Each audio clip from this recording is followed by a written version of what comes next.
Homelessness is an issue in all communities, and it's a problem with no easy solution.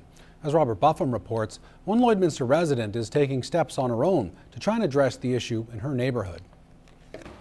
Chris Benson is surveying a truckload of items she's taking to the dump. They reek of sweat, urine, and booze. She took them from what she describes as a squatter camp near her home. And she says it's not the first time a makeshift dwelling has sprung up near her. This situation has happened in our neighborhood 3 or 4 times this summer. And I think somehow we need to put a stop to it. The so-called squatter camp was set up here in the carriage of one of these trailers near downtown Lloyd. This is the trailer here from which Chris Benson took the various items that she's since put in her truck. You'll notice there's still a fair bit of debris and garbage and rubbish that remains here. Benson suspects the goods she removed may have previously been taken from a charity like the Salvation Army or the Interval store, not their intended use. This is waste. This is pure waste. But staff at the Interval store say new rules, including being open 7 days a week, have stopped items from being pilfered from their back. It's a big change now. It's very good. Yeah, they are not stealing anything because there is nothing outside now. So it's very good for us when we are coming in the morning. It's neat and clean. Meanwhile, local police say although they acknowledge homelessness is a problem, their role is to respond to complaints like trespass on private property, not seek out squatters to evict. Now, if there's not a complaint and we don't see anyone visibly walking around intoxicated, then to us, it's not really a police matter.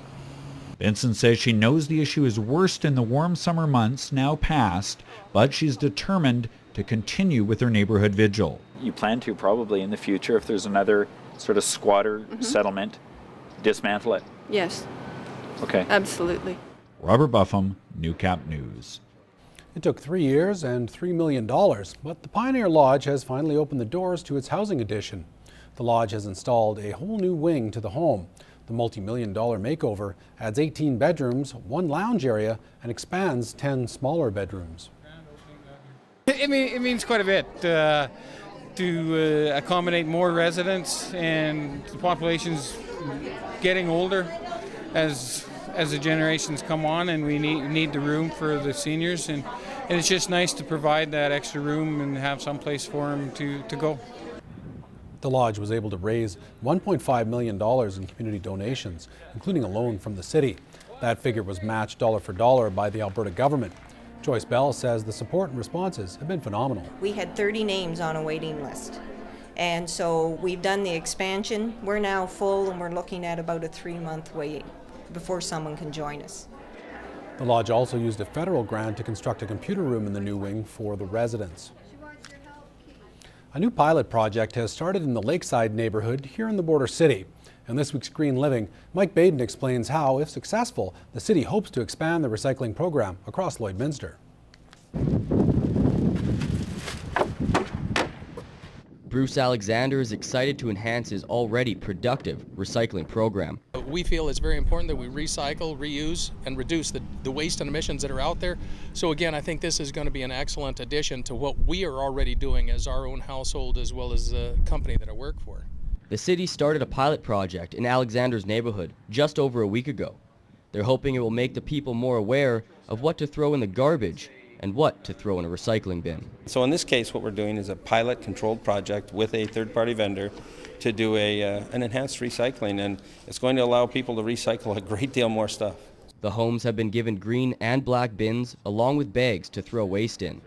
This allows households more of an option when dealing with their compost. There's the normal recyclables that we think of, bottles, cans, and paper, and cardboard, but now this is going to get into wet items, organics, things that will actually go into composting ultimately. And so there is a couple of containers to do that, plus there's a container for your home to transition it out to your container that goes to the curb. Crews will be out collecting the bins weekly, and with the participation of the neighborhood so far, Armstrong thinks the program should catch on. When you look at the number of blue boxes that are out on the street just in this neighborhood as well as the last place I lived, I think it's very important. I think people will take heart and pitch in. Mike Baden, Newcap News.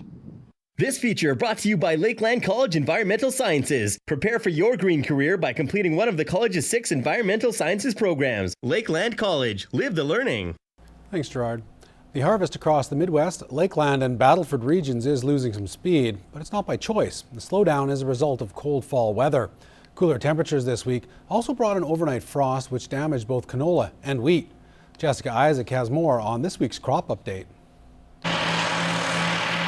Farmers often refer to it as the F word, frost. It's dreaded during harvest, and this week it happened. Some of the temperatures reached as low as -10 in the Turtleford Meadow Lake area. St. Paul, I guess, reported about a -9, so that's definitely going to have an effect on some of the crops in that area. Shapansky thinks canola will be hit the hardest by the frost, but he says it will also impact the quality of wheat. The wheat crops, for the most part, were getting fairly mature, although there will be some downgrading because of the frost in the wheat, some to 3 red, some to Canada feed. There's no doubt about that. With temperatures dropping, it's predicted the progress won't move ahead as quickly as it was. The forecast looks good, although the hours of combining are slightly diminished. A lot of overnight dews is delaying the startup in the morning, so there's a lot shorter days. But once they get rolling, conditions are usually pretty good until after dark. Harvest progress in the Lloydminster area sits around 35%, well below the provincial average. Finally, Shapansky says farmers should also be keeping an eye on their bins because there have already been reports of canola heating. Some of that grain was taken off at 33, 34 degrees, and it's just a little too hot. Hopefully they have aeration on their bins and they can cool this stuff down. Jessica Isaac, Newcap News.